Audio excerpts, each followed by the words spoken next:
अपराध की तह तक जाना है तो देखिए तहकीकात। नमस्कार, मैं हूं ब्रजेश रघुवंशी। जी हां, अपराध कभी अचानक नहीं होता, उसके पीछे छुपी होती है एक कहानी, एक साजिश और कई अनकहे सच। जो दिखाई देता है वो पूरा सच नहीं होता, और जो सच होता है वो अक्सर छुपा दिया जाता है। कौन है गुनहगार, किसने रची साजिश, और क्यों कानून की नजरों से बचता रहा अपराध? आपको हर सवाल का जवाब मिलेगा। हर झूठ के पीछे छुपा सच सामने आएगा। सबूत बोलेंगे, गवाह सामने आएंगे और अपराध की हर परत खुलेगी, क्योंकि ये सिर्फ खबर नहीं, ये है तहकीकात। झीलों का शहर भोपाल, शांत लहरें और खूबसूरत शामें, लेकिन इसी खूबसूरती की आड़ में राजधानी के सबसे पास इलाके सागर रायल विला के एक बंद फ्लैट में पल रहा था एक ऐसा पाप जिसके पर्दाफाश ने सोचने पर मजबूर कर दिया है कि आखिर किस तरह से रिहायशी इलाके के अंदर महंगे फ्लैटों में जिस्म फरोशी का धंधा फल फूल रहा है। मध्य प्रदेश की राजधानी, जहां एक आलीशान सोसाइटी के फ्लैट से खुला एक ऐसा खतरनाक राज जिसने हर किसी को हैरान कर दिया। अपराध का ऐसा बदनुमा चक्र जिसमें फंसकर कई मासूम लड़कियों की जिंदगी तबाह हो गई, जिसकी साजिद करता निकली दो सगी बहनें जो कभी झुग्गी बस्ती में रहती थीं। उनकी जिंदगी पूरी तरह बदल गई। महंगे फ्लैट, लग्जरी लाइफ और हाई प्रोफाइल पार्टियां, लेकिन इस चमक दमक के पीछे छिपा था वो खतरनाक खेल जहां लड़कियों को नौकरी का झांसा देकर उन्हें रेप, ब्लैकमेलिंग और देह व्यापार के जाल में फंसाया जाता था। कैसे चलता था ये पूरा नेटवर्क और कैसे खुला इस पूरे ग्रोह का राज, उसके लिए शुरू करते हैं तहकीकात।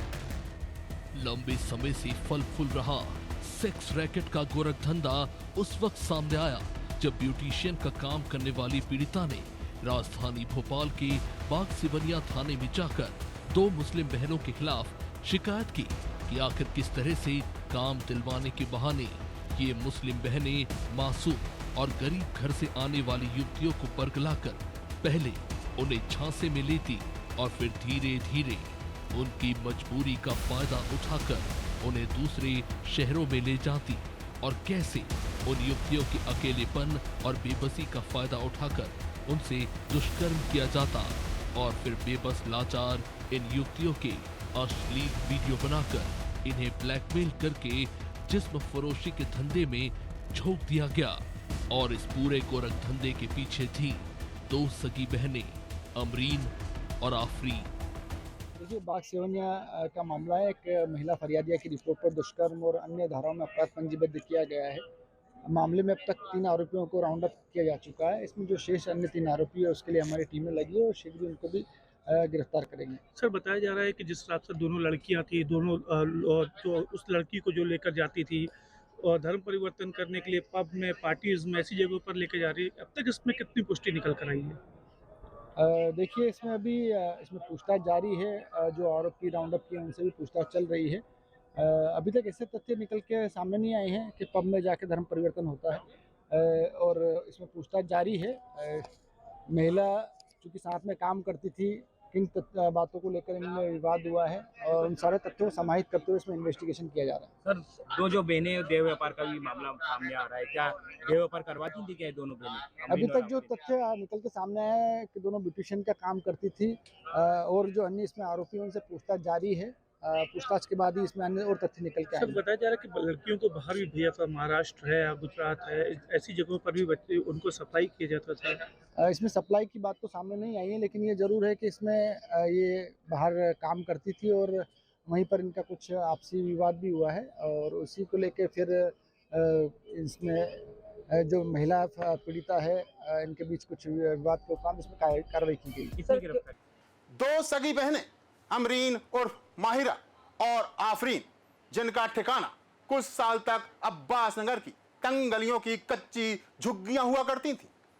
फटेहाल जिंदगी और 2 वक्त की रोटी की जद्दोजहद के बाद एकाएक जिंदगी ने करवट ली और ये दोनों सगी मुस्लिम बहनें झुग्गी बस्ती की फटेहाल जिंदगी को पीछे छोड़कर सागर रॉयल विलास सोसाइटी जैसे पास इलाके में रहने लगी।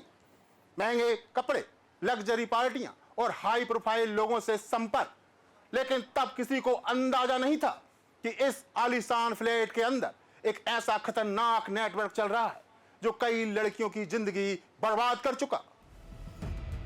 पीड़ित लड़कियों का आरोप है कि इस गैंग का पहला कदम होता था जरूरतमंद और आर्थिक तंगी से जूझ रही लड़कियों को तलाशना। ऐसी लड़कियां जो नौकरी की तलाश में हो या जिन्हें पैसों की सख्त जरूरत हो। अमरीन और आफरीन ऐसी लड़कियों से दोस्ती करती थी, उन्हें भरोसे में लेती थी और फिर नौकरी दिलाने का लालच देती थी। किसी को बेबी सिटर की नौकरी तो किसी को इवेंट्स में काम दिलाने का वादा, और उसके बाद शुरू होता था असली खेल। धीरे धीरे इन लड़कियों को वो अपने करीब लाती थी, मीठी बातों से फुसलाकर फ्री में पार्टी कराई जाती थी। लड़कियों को जरा भी अंदाजा नहीं होता था कि लग्जरी पार्टी की कितनी भयानक कीमत उन्हें चुकानी पड़ेगी, और जब तक लड़कियां समझ पाती बहुत देर हो चुकी थी। जिस्म फरोशी के धंधे से रईस बनी दो सगी बहनें, महंगी गाड़ियां, ब्रांडेड कपड़े, हाई प्रोफाइल पार्टियां, झुग्गी में रहने वाली दो मुस्लिम बहनों के ऊंचे शौक, अमरीन और आफरीन की काली कमाई का सच। लग्जरी शौक पूरा करने के लिए शुरू किया जिस्म फरोशी का धंधा। लाचार लड़कियों को काम देने के बहाने करवाती थी दुष्कर्म। दोनों बहनें लाचार और गरीब लड़कियों को करती थी टारगेट। नशीले ड्रग्स से बेहोश कर युवतियों से करते थे दुष्कर्म। कई लड़कियों की जिंदगी बर्बाद कर चुकी हैं अमरीन, आफरीन। अश्लील वीडियो बनाकर युवतियों को करते थे ब्लैकमेल। भोपाल के सागर रॉयल विला के बंद फ्लैट का काला सच। अमरीन, आफरीन ने बर्बाद की कई लड़कियों की जिंदगियां। पीड़िताओं पर डालते थे धर्म परिवर्तन करने का दबाव। पार्टियों में ले जाना, कोल्ड ड्रिंक में नशीला पदार्थ मिलाना, ड्रग्स देना और फिर लड़कियों के होश खोने के बाद उनकी इज्जत लूट लेना। ये आरोपी युवतियों को अपनी हवस का शिकार बनाने के बाद अश्लील वीडियो बनाकर उन्हें ब्लैकमेल कर उनसे जिस्म फरोशी कराते थे। भोपाल से लेकर मुंबई और अहमदाबाद तक इन लड़कियों को एक शहर से दूसरे शहर एक पार्सल की तरह भेजा जाता था। पीड़िता के मुताबिक उसे भी इसी तरह नौकरी का झांसा देकर अपने जाल में फंसाया गया। दो बच्चों की मां जो आर्थिक तंगी से जूझ रही थी, उसे बताया गया कि बस बच्चे की देखभाल करनी होगी, लेकिन उसे नहीं पता था कि जिस नौकरी को वो अपने बुरे वक्त का सहारा समझ रही थी, वही नौकरी उसकी बेबसी का सबसे बड़ा कारण बन जाएगी।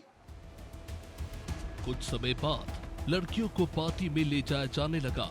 इन पार्टियों में शहर के कई अमीर और रसूखदार लोग मौजूद रहते थे। पीड़िताओं का आरोप है कि इन पार्टियों में उन्हें कोल्ड ड्रिंक या शराब परोसी जाती थी, लेकिन उन्हें ये पता तक नहीं होता था कि उस ड्रिंक में नशा मिलाया गया है। नशा चढ़ने के बाद लड़कियां जब शारीरिक रूप से बिल्कुल लाचार हो जाती थी, तब उसी हालत में उनके साथ जबरदस्ती की जाती थी और इसी दौरान युवतियों को डराने धमकाने के लिए उनके अश्लील वीडियो बना लिए जाते थे। जब लड़कियों को होश आता तब तक सब कुछ खत्म हो चुका होता था। आपको कहाँ कहाँ ले जाया गया? अहमदाबाद लेके गई थी। आप भी दोनों लोग अहमदाबाद जा चुके हैं? हाँ। आप उन्हीं के घर में ही रहती थी क्या? हाँ, पहले मुझे घर का काम करना है बोल के घर पे बुलाई थी, घर का सारा काम करवाती थी। हाँ? सागर और विलास आसिमा मॉल के पास। क्या आप लोगों को पैसे दिए जाते थे उनकी तरफ से? नहीं, बोलती थी पैसे देंगे पर देती नहीं थी। कभी पैसे नहीं दिए? नहीं। नौकरी का लालच दिया था? दिया था। क्या बोला था? कि मैं अच्छी जगह जॉब लगवा दूंगी। आप कितना टाइम उनके यहाँ रही हैं? घर पे मैं 3 से 4 महीने रही हूँ। इसके अलावा और क्या क्या कहा गया आपसे करने के लिए? घर से ही मुझे धर्म परिवर्तन कर लो ये बोल के सब लोग बोलते थे उनके घर पे। अफरीन ज़्यादा बोलती थी। आपके साथ कितने लोगों ने दुष्कर्म किया है? बिलाल, चंदन यादव, याशिर और भी लोग हैं जिनके मुझे नाम नहीं पता। आप कब संपर्क में आए थे? 2024 में। फिर 25 तक थी। आप भी क्यों नहीं पुलिस में गई? वही बात, आप भी क्यों नहीं गई पुलिस में जब इतना लंबे समय तक आपके साथ ये सब होता रहा? मुझे भी ये लगा था कि मैं अकेली हूँ। पीड़िताओं की हिम्मत और बहादुरी के चलते पीड़िता की शिकायत ने इस साम्राज्य की नींव हिला दी। पुलिस की दबिश में जब अमरीन और आफरीन और उनका साथी चंदन यादव पकड़े गए तो उनके मोबाइल फोन से निकले वो व्हाट्सएप ग्रुप्स और तस्वीरें जो गवाही दे रही थी कि ये कोई मामूली गिरोह नहीं बल्कि एक संगठित सेक्स रैकेट का सिंडिकेट हो सकता है। इन वीडियो के जरिए लड़कियों को ब्लैकमेल किया जाता था, उन्हें धमकी दी जाती थी कि अगर उन्हें किसी को कुछ बताया तो ये वीडियो उनके परिवार और सोशल मीडिया पर वायरल कर दिए जाएंगे। इसी डर का फायदा उठाकर उन्हें देह व्यापार के धंधे में धकेल दिया जाता था। पीड़िताओं का आरोप है कि उन्हें अलग अलग शहरों में भेजा जाता था, उन पर धर्म परिवर्तन के लिए दबाव बनाया जाता था। ज़्यादा कुछ नहीं पता है मुझे बस उनके बारे में। चंदन यादव उनका आमरीन का बॉयफ्रेंड था। जब मैं काम करने गई थी तो ये बोला गया था कि मतलब वो उनका पति है और ड्रग्स में भी वो बराबर उनका साथ देते थे। मुस्लिम बन चुका है, ये आरोप आपने लगाए हैं। आपको कैसे पता चला कि वो मुस्लिम हो चुका है? उसका क्योंकि नाम वो नमाज पढ़ते थे। उसका नाम क्या हुआ मुस्लिम बनने के बाद? प्रिंस सुना है हमने। क्या क्या करता था चंदन? नमाज भी पढ़ते हुए देखा है, रोजे भी रखते थे वो। और नहीं, हमारे पास कुछ भी नहीं और है। क्या लड़कियां हैं जिनको, हिंदू लड़कियां जिनको उन्होंने मुस्लिम बनाया और जो हाँ, आपके साथ काम करती एक थी? लड़की है संजना बड़ोरे, वो जन्नत बन गई है, उसका नाम जन्नत रख दिया गया है। कहाँ है अभी? वो फरार है अभी। मददगार थी क्या वो भी इनके साथ? नहीं, वो मददगार नहीं है। वो इस लड़की को भी उसी ने लेकर आई थी और इसके बाद में भी एक लड़की को और लाई थी और अभी जस्ट दिसंबर में एक दूसरी हिंदू लड़की को भी वही लेकर गई। अमरीन आफरीन के घर वाले भी आते थे क्या उसके उन लोगों के पास? हाँ, आते थे। पीड़िता के मुताबिक काम दिलाने के बहाने से दोनों बहनें उसे दिसंबर 2025 में अहमदाबाद लेकर गईं, जहां उनके रिश्तेदार यासिर ने उसके साथ दुष्कर्म किया। इसके बाद बिलाल और चानू ने भी कई बार उसके साथ दुष्कर्म किया। ये दोनों आरोपी भी सगी मुस्लिम बहनों के रिश्तेदार बताए जा रहे हैं। युवती की शिकायत के बाद जब मामला सुर्खियों में आया तो एक और युवती भी सामने आई। उसने पुलिस को बताया कि वो भोपाल में रहती थी और अमरीन के घर पर काम करती थी और एक दिन अकेला पाकर चंदन यादव यानी अमरीन के कथित प्रेमी ने उसके साथ दुष्कर्म किया।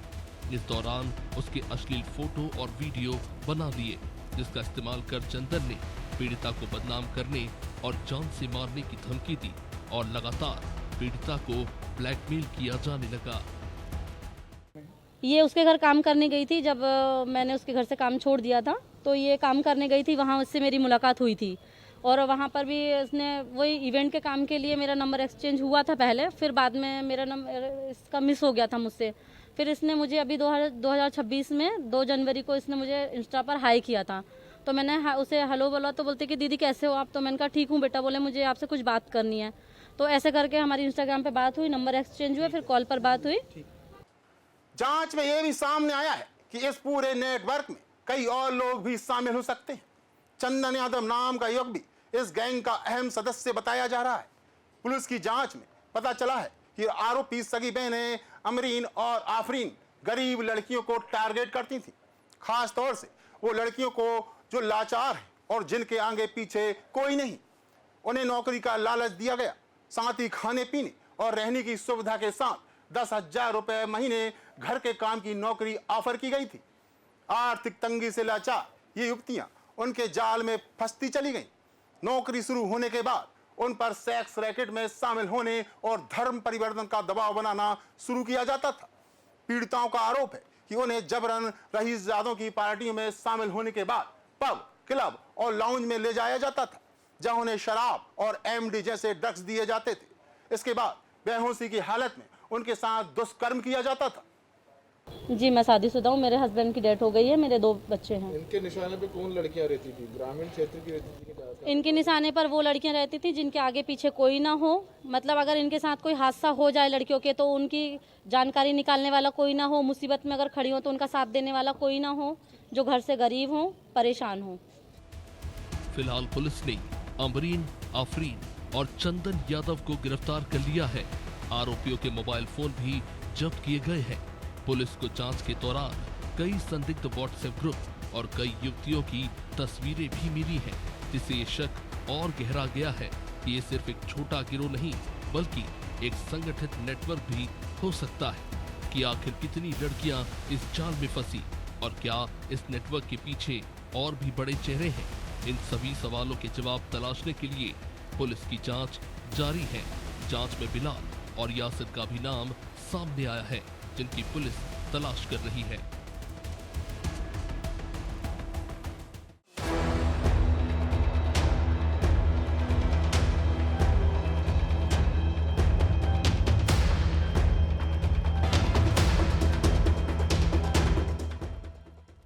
खेतों के बीच घिरा एक अकेला आदमी और उसके चारों तरफ डर से कांपते गांव वाले।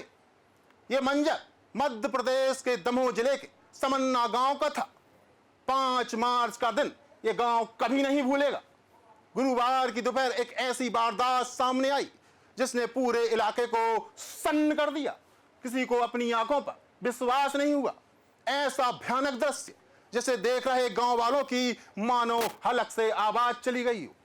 बीच सड़क पर एक शख्स पड़ा था, हर तरफ खून बिखरा था और एक आदमी पागलों की तरह हथौड़े बरसाए जा रहा था। उसने लोगों की आंखों के सामने युवक के सिर के टुकड़े टुकड़े कर दिए। सावधान, अगर आप कमजोर दिल के हैं तो आप इस दृश्य को बर्दाश्त नहीं कर पाएंगे।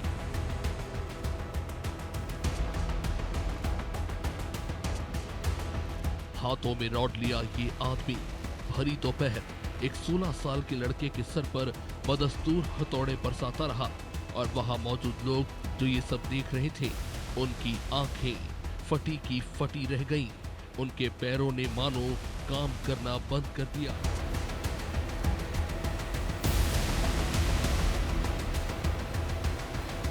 उस पागल हथौड़े वाले की करतूत देख लोग इस कदर दहशत में थे कि हत्यारा किसी तरफ देख भी लेता तो लोग भागने लग जाते। वो हथौड़े बरसाता रहा। ऑन द स्पॉट ही युवक की मौत हो गई।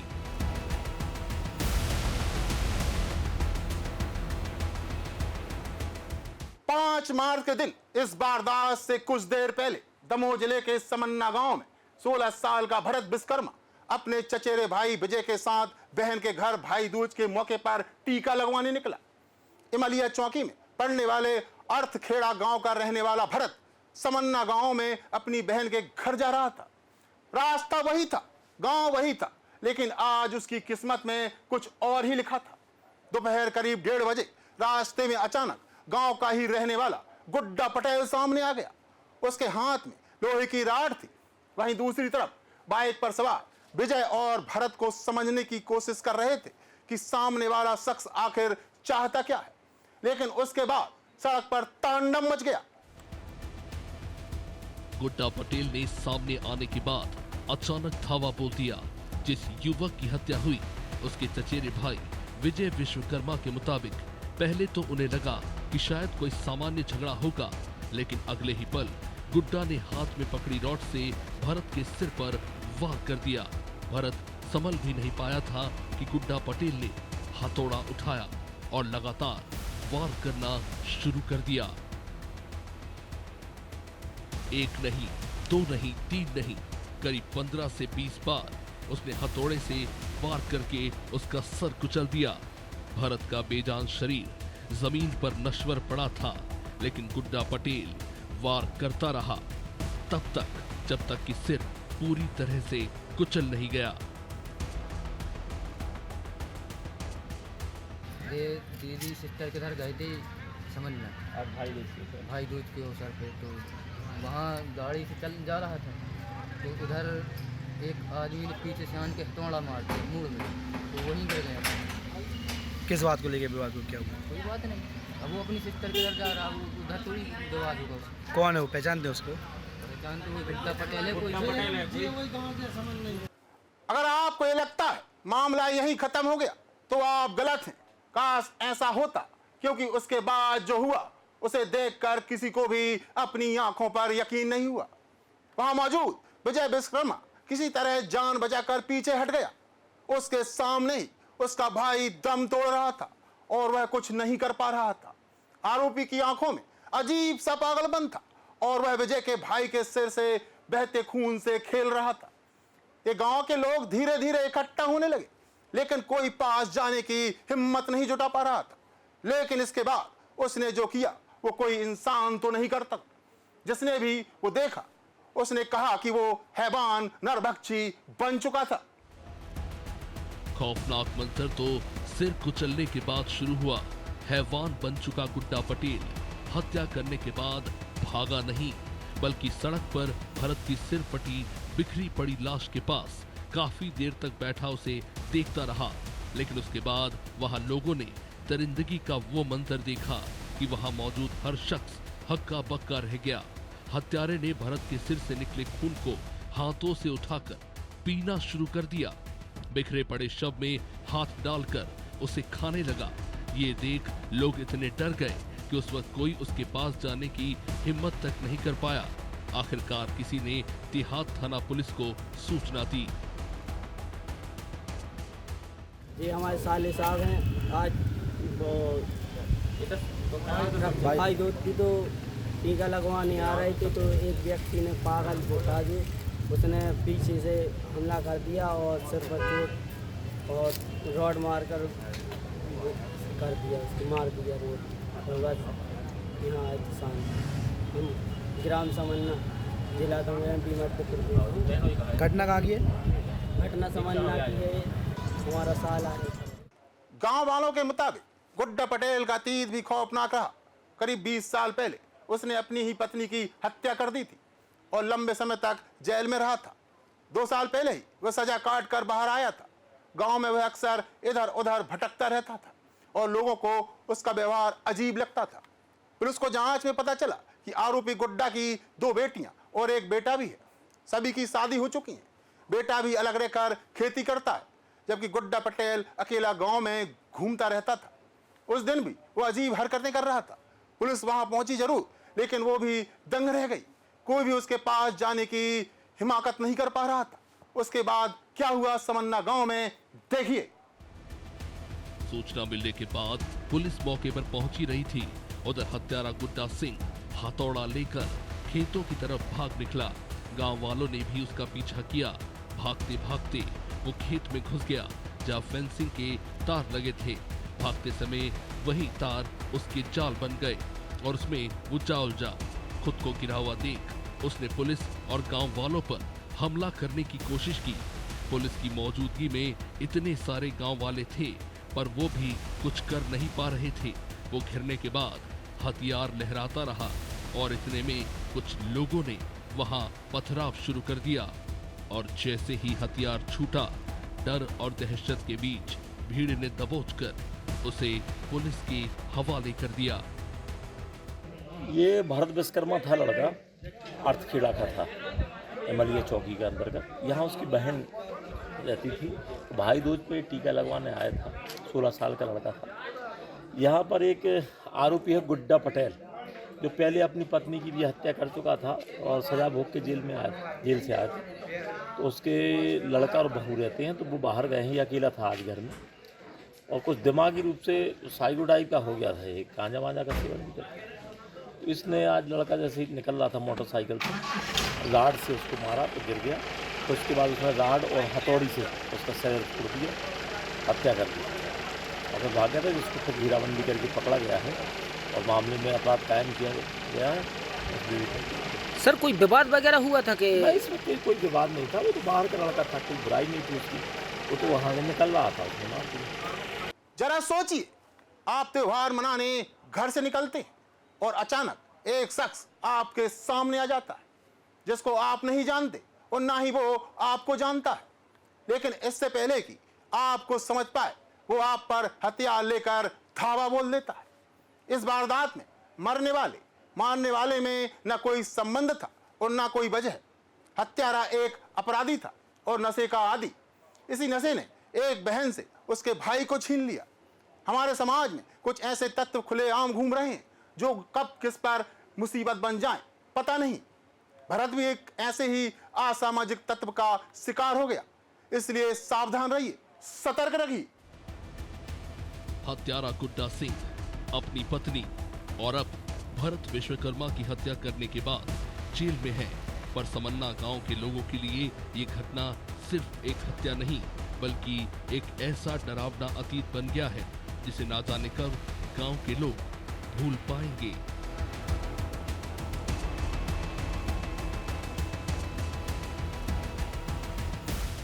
तो आज आपने देखा जुर्म का चेहरा, हमने सच दिखाया है, क्योंकि अपराध चाहे कितना भी ताकतवर क्यों ना हो, सच उससे कहीं ज्यादा खतरनाक होता है। ये कहानी यहीं खत्म नहीं होती, ये लड़ाई अभी जारी है।